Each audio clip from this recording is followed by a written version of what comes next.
do it. All right. Happy Monday, everybody. Here we go. A brand new Parsha. I don't know if I mentioned it to you, but the three Parshias, this is the end of the trilogy of the three Parshas that have the most mitzvahs in the entire Torah. Somebody asks you, where's the mitzvah of such and such? You could either say Re'eh, Shoiftim, or Ki Teitzei. You could basically, it's somewhere over there. A little hack for you. This Torah portion has the most commandments, the most mitzvahs of any other parsha. 74, I believe. So we're not going to be able to get through everything, but we'll get through the ones that I find to be most interesting.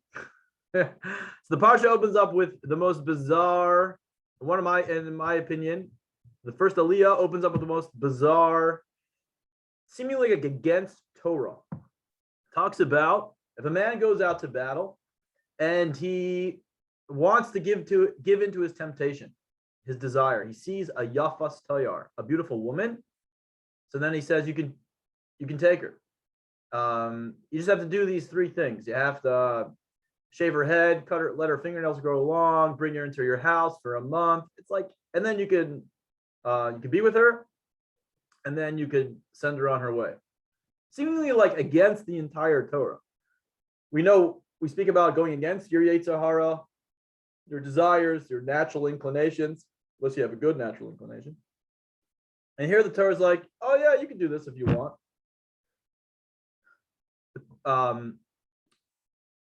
First of all, it's unclear whether it actually happened. And these next three mitzvahs that we're going to talk about, I don't think they ever happened in the Torah. So then why does the Torah teach us this halacha?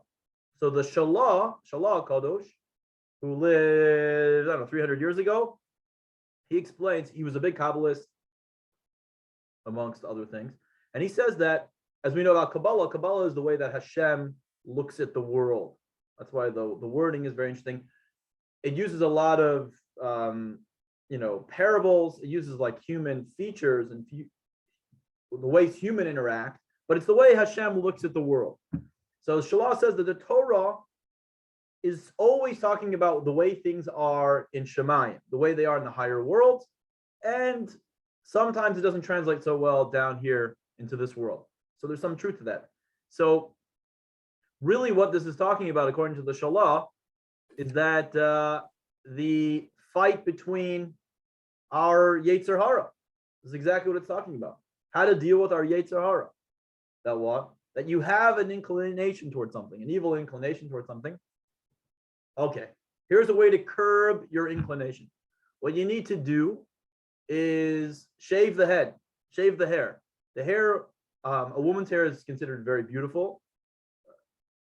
It's also very mystical, but it's very beautiful. A woman, when she does her hair, and the Torah talks about it's a great feature of the woman, from a very physical sense. Shaving, so it's removing the beauty, removing the externality of it. Try to shave the externality, the thing which is it's very shallow. Grow the fingernails. Again, it should grow to be kind of disgusting in your eyes. Yeah, someone who has long, dirty fingernails, not very attractive.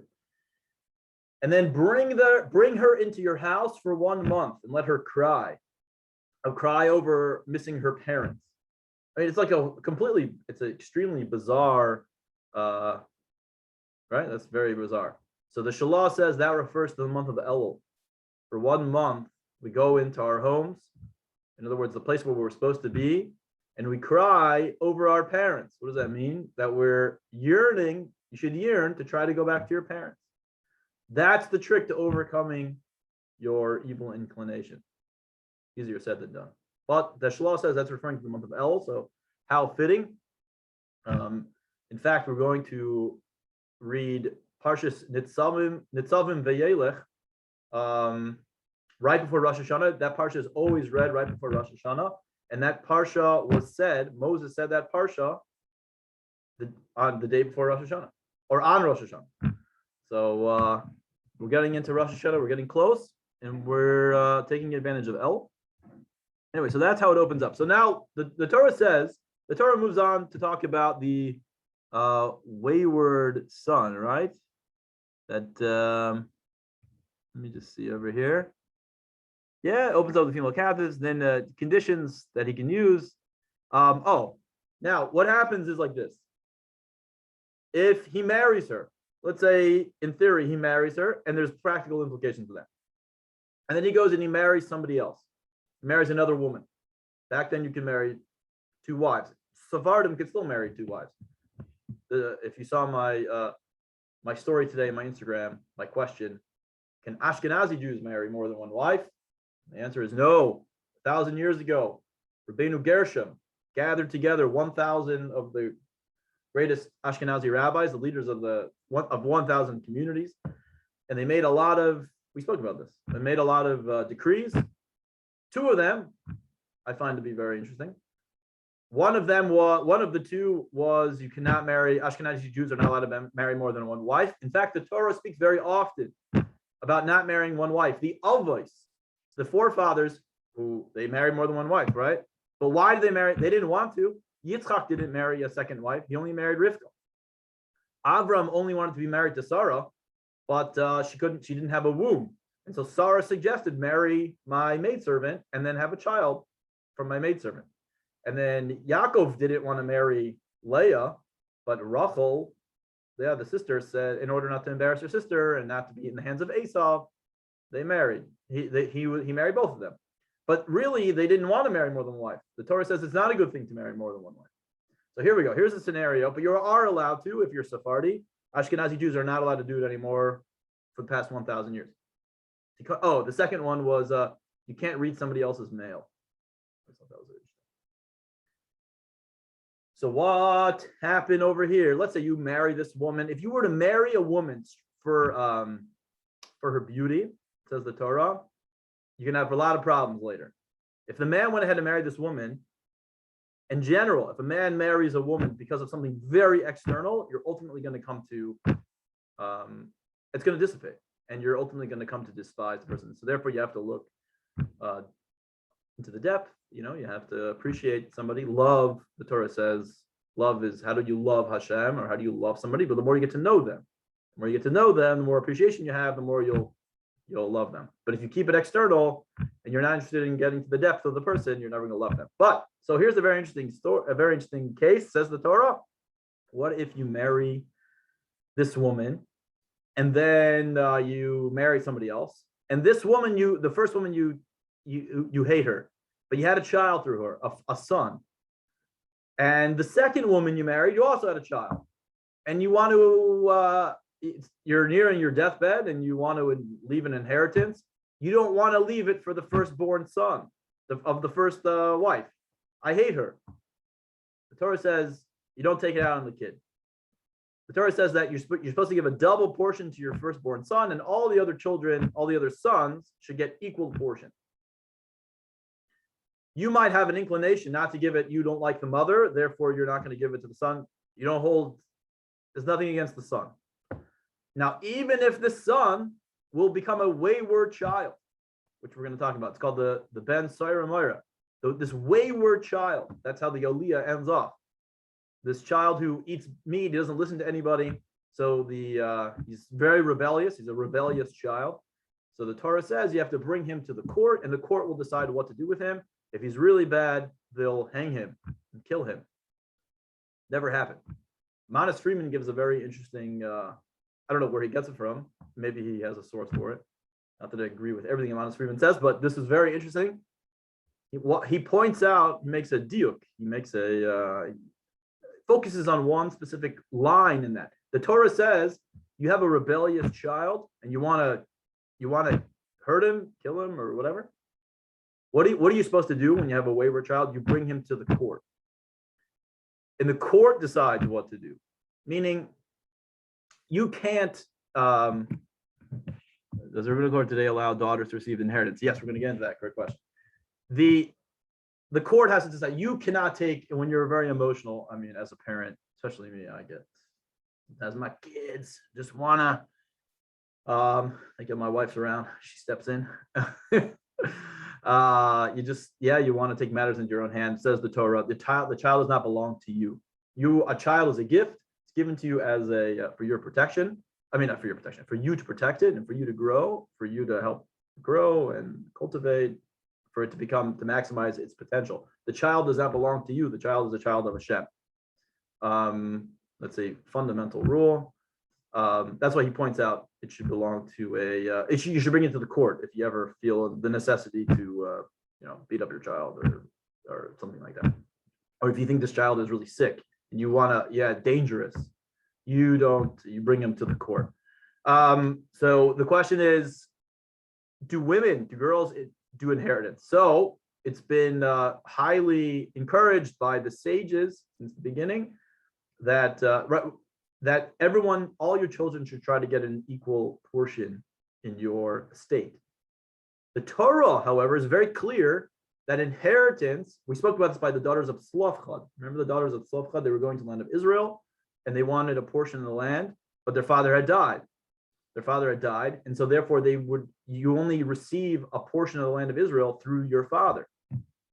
But since their father died, they weren't going to get any portion. And the Torah talks about them 3 times, that they were all brilliant and very Zionistic. They're the real deal Zionists, and they really cared about the land of Israel and the land of Hashem, and Hashem granted them inheritance of the land. But still, nevertheless, inheritance still only goes through the son. Inheritance. So what do the sages encourage you to do, right? Let's say you have one son and a bunch of daughters. The daughters don't get anything? Well, according to the Torah, yes, that's with regards to inheritance. But what the Torah says to do is you should write up a contract that you gift everybody. You're gifting it. Inheritance is when, according to the Torah, you leave a will, and you just, whatever. Or if you don't leave a will, all the possessions just go to the next child. But if you write a contract saying that I'm gifting this as a present to each child, that's highly encouraged in the Torah. You should really do that. I know our Rav here in our community emphasizes that very much. You should make sure you do that. The Torah does talk about that the firstborn child should have a double portion, and the rest, everybody should have an equal portion. That's I think a lot of people do that. They give the first one now, whether the firstborn child decides to split it with everybody else or not, that's up to him. But the way to bypass all of this is to gift your children everything. You make it like a retroactive that, it's a way you can write up a contract and do it like that.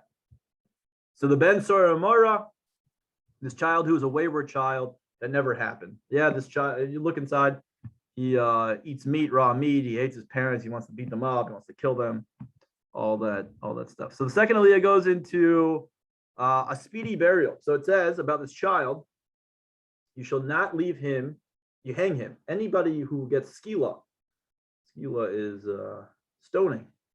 Certain mitzvahs you get stoning for. It's a pretty gruesome. I'm not sure it happened very often. It's pretty impossible to actually get that, but we learned a very valuable lesson over here. And I'll tell you a little chassidus behind it. It says about the wayward child, it says when you kill somebody, you hang them after. But you're not allowed to hang them for more than a day. We don't hang anybody for more than a day. Why? Because the Torah says he's in the image of God. A human is made in the image of God. And it's embarrassing to God to see a person just hanging there. I think Rashi today brings down an example saying it was like as if the king had a twin. The twin became king and the other twin became a robber, and they hung him. And people walked by the hung brother and said, "Oh my gosh, they're hanging the king." But God says, "I don't want you hanging them for more than a day." But from this, the halacha comes out that we have to bury somebody within 24 hours. You should bury them the same day. In fact, in Israel, very often, I would say in Jerusalem especially, within a couple hours, they bury a person. If Chas v'Shalom pass away, they bury them right away. And that's how it used to be. And really, you're not supposed to wait more than a day. However, the sages talk about if you're delayed for any reason, which today would mean people need to come in from out of town, you can delay it. And we do.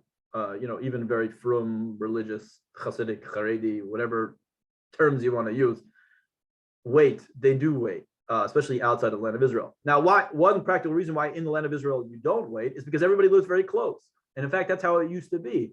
This concept of waiting is relatively new. It's only like 100 years old because everybody basically you either lived very far away and therefore telegrams didn't reach you anyway, or there's no telephones or anything like that, and you found out afterwards that somebody passed away, or you all lived in the same town and they were able to bury right away.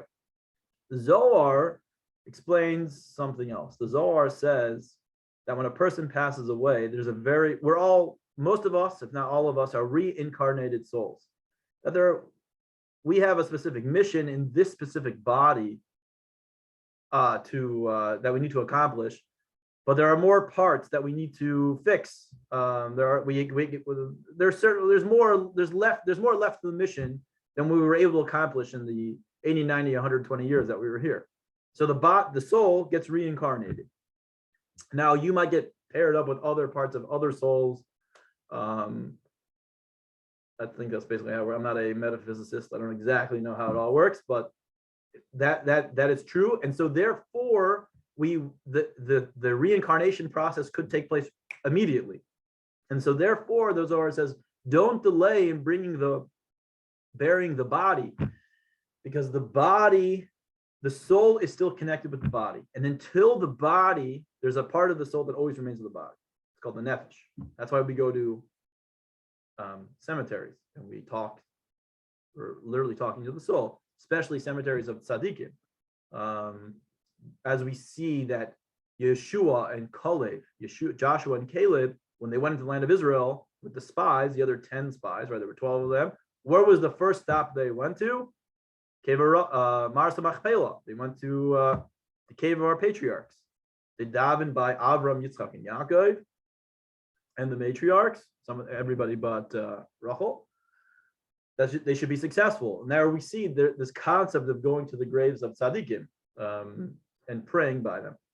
Now the body, the soul feels, because it still has it has an attachment to the body, and the body, once the soul leaves, needs to go. What is a body? The body, it says that Adam came from Adama. It's called Adam from Adama. Adama is dirt. The body needs to go back into the dirt. It needs to decompose back into the dirt. And the soul feels pain until the body's buried.